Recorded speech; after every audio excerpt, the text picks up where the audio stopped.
Hola chicos, ya con este video vamos a terminar la clase número 2. Yo sé que a lo mejor son más videos, pero son más cortitos, así no pueden hacer un break, ir a comer algo, no sé, a comprar y así, para que no se aburran, ¿ya? Lo voy a hacer un poquito más cortito, también se demoran menos en subir, en que el YouTube los pueda cargar y yo se los pueda enviar más rápido. Entonces, mejor así, ¿ya? Entonces, habíamos quedado en el contexto remoto y en el inmediato, que el inmediato era, una vez que analizamos la palabra del Señor en su contexto histórico, después de eso, recién nosotros podemos sacar la enseñanza espiritual para este tiempo. ¿Se entiende?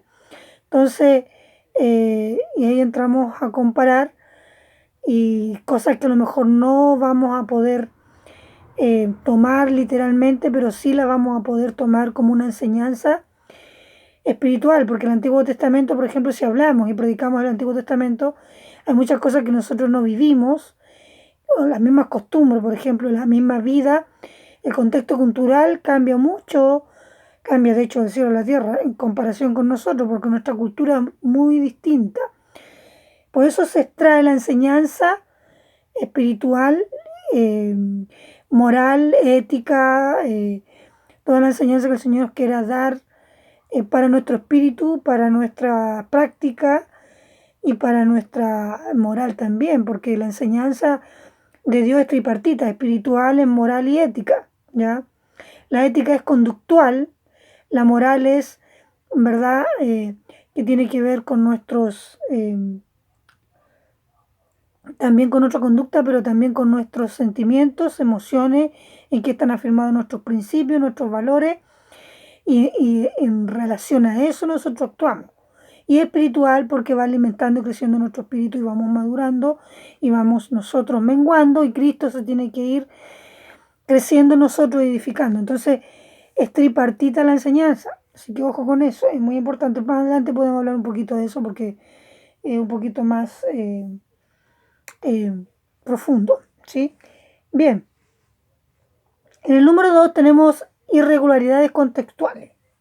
¿Ya? Se le llama irregularidad contextual, dice aquí, tomando el texto que yo les di, para que lo vayan viendo ustedes, cuando el autor comienza otra idea a la que estaba desarrollando en un inicio. Bueno, yo le había hablado de esto. Dice, el intérprete debe discernir entre el tema principal y aquella idea secundaria. Claro, lo que yo le decía, cuando se comienza a leer un capítulo de la Biblia, y Pablo enlaza en medio del capítulo otros temas, ¿ya? Y termina hablando, a Pablo le pasa mucho eso, termina hablando de otra cosa. Y ahí hay que saber separar los temas, ¿no? Sin perder de vista el tema central. Por ejemplo, Juan capítulo 1, el mismo Juan capítulo 1, San Juan dice, en el principio era el verbo y el verbo era con Dios y el verbo era Dios. Y empieza a hablar ahí Juan de quién era ese verbo, dándole preeminencia y entendiendo que de quien estaba hablando era Cristo, ¿no es verdad?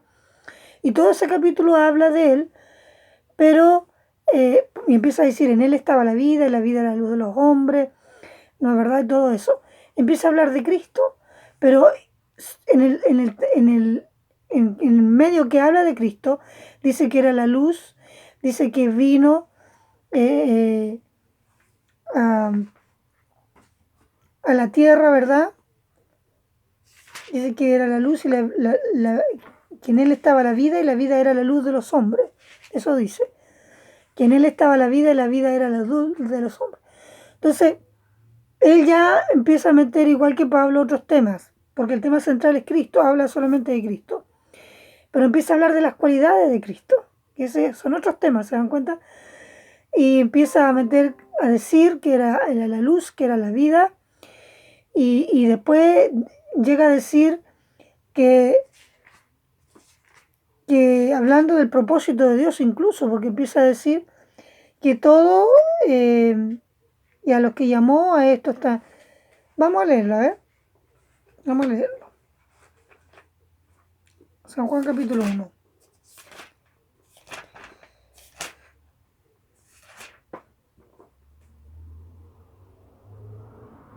Y también habla de Juan. Dice, hubo un hombre enviado de Dios, el cual se llamaba Juan, en el versículo 6.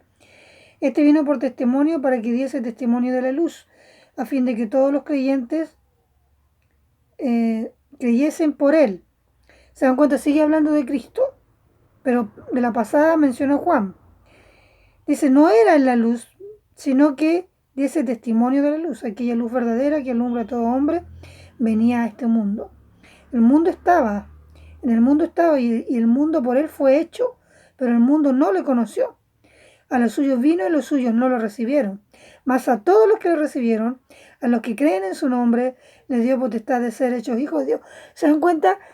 El tema central del capítulo 1 de Juan es Cristo. Siempre es Cristo, hablando de él, quién era él. Después empieza a hablar de las cualidades, pero después a la pasada habla de Juan y habla también de, ¿cómo se llama?, del propósito de Dios, porque en el verso 10 dice, en el mundo estaba y el mundo por él fue hecho, pero el mundo no le conoció. A los suyos vino y los suyos no lo recibieron. Mas a todos los que le recibieron, a los que creen en su nombre, les dio potestad de ser hechos. Entre el 10 y el 12 habla del propósito de Dios, que ese es otro tema. ¿Se dan cuenta? Entonces Juan, no solo Juan, el apóstol Pablo, en todo el capítulo ahí se habla de Cristo, pero al ir leyendo cada versículo, uno puede notar las cualidades de Cristo, el propósito de Dios, y el propósito que Dios ocupa, por ejemplo, en Juan, que también el apóstol Juan habla de Juan el Bautista, ¿no? Del llamamiento. Entonces ahí hay otros temas que se pueden sacar de un solo capítulo, comenzando con una idea, pero ir tomando, teniendo cuidado de respetar la idea central y sacando otros temas que van nombrando los apóstoles o los escritores, ¿cierto? Los autores. Bien. Entonces,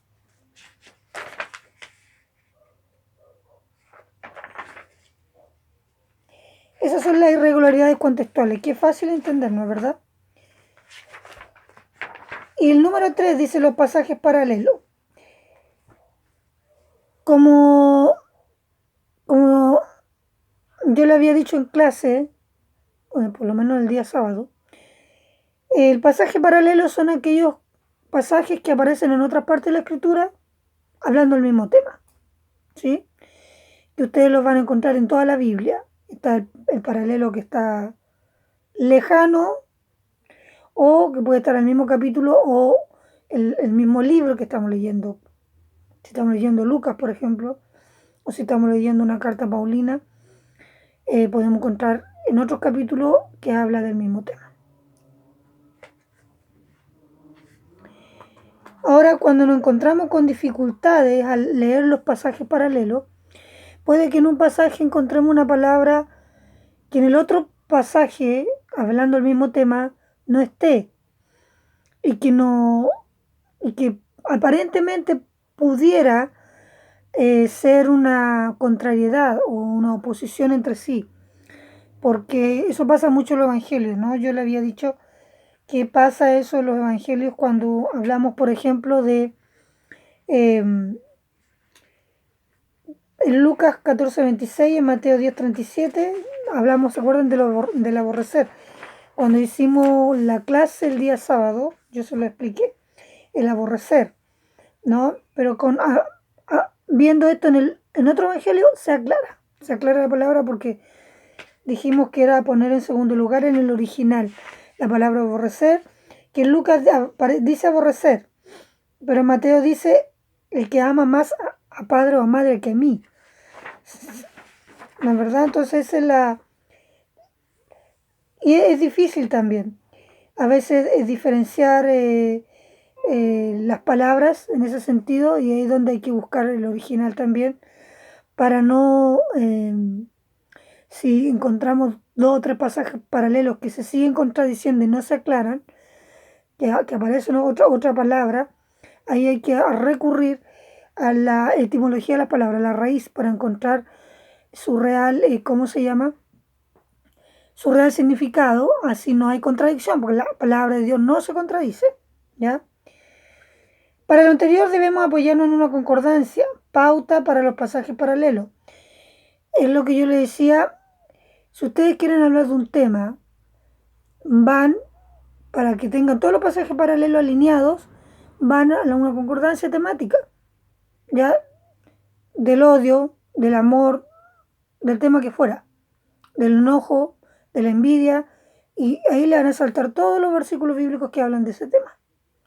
Y ahí al leerlo tienen que entenderlo bajo qué contexto, quién lo está diciendo y por qué lo está diciendo, y cuál es, ojalá, la raíz original y qué significado tiene, porque en algunas partes tiene un significado con más peso, ¿ya? O con cierta profundidad. Por ejemplo, la paciencia. Cuando el Señor habla, el apóstol Pablo habla, eh, dice de la bondad y de la longanimidad del Señor. Habla él así. Y longanimidad significa grandeza de ánimo en medio de las pruebas y de la tribulación. Es tener una grandeza de ánimo, no entrar en la desesperación. A propósito de lo que estamos pasando, dicho sea de paso.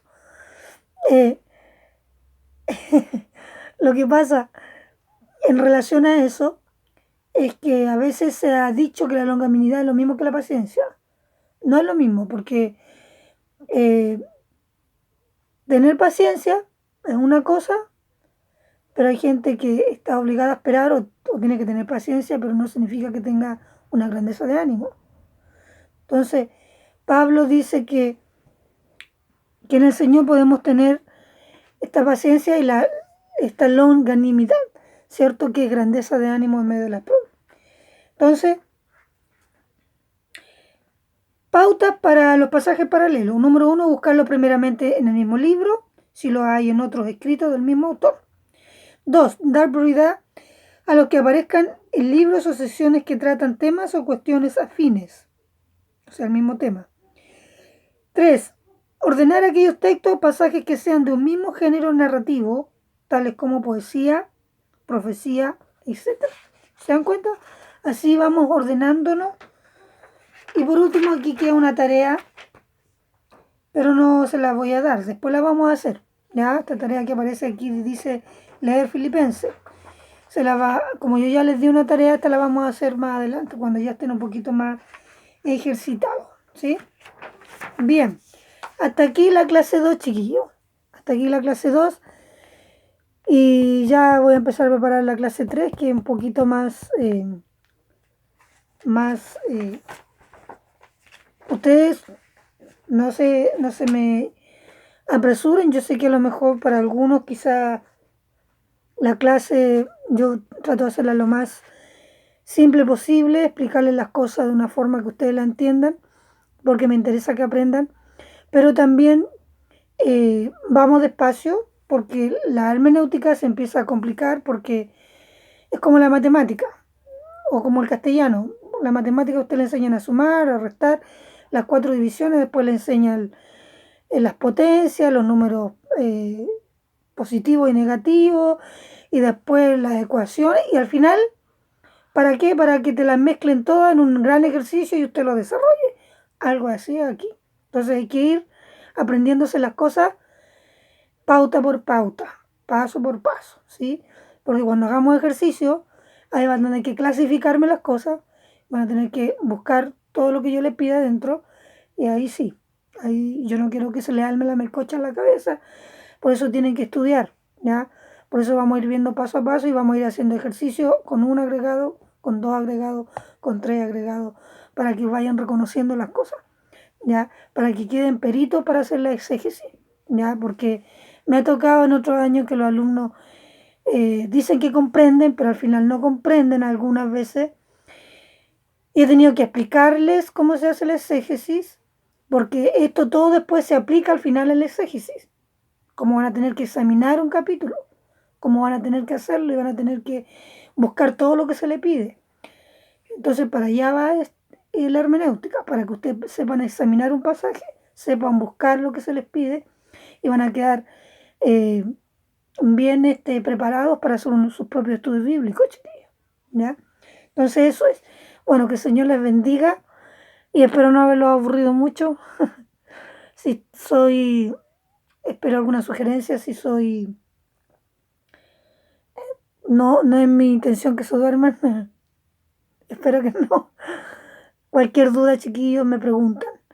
Lamentablemente estoy sin computador y no puedo subirle al correo ningún PowerPoint ni nada de eso porque lo tenía todo en mi computador y cuando llegue a Santiago tengo que mandar a comprarle otra vez el disco duro, que es el que cuando se me cayó se quebró. La computadora está bien, pero el disco duro es el que se echó a perder. Bueno, que Dios les bendiga mucho y muchas bendiciones. Cuídense, no se expongan innecesariamente.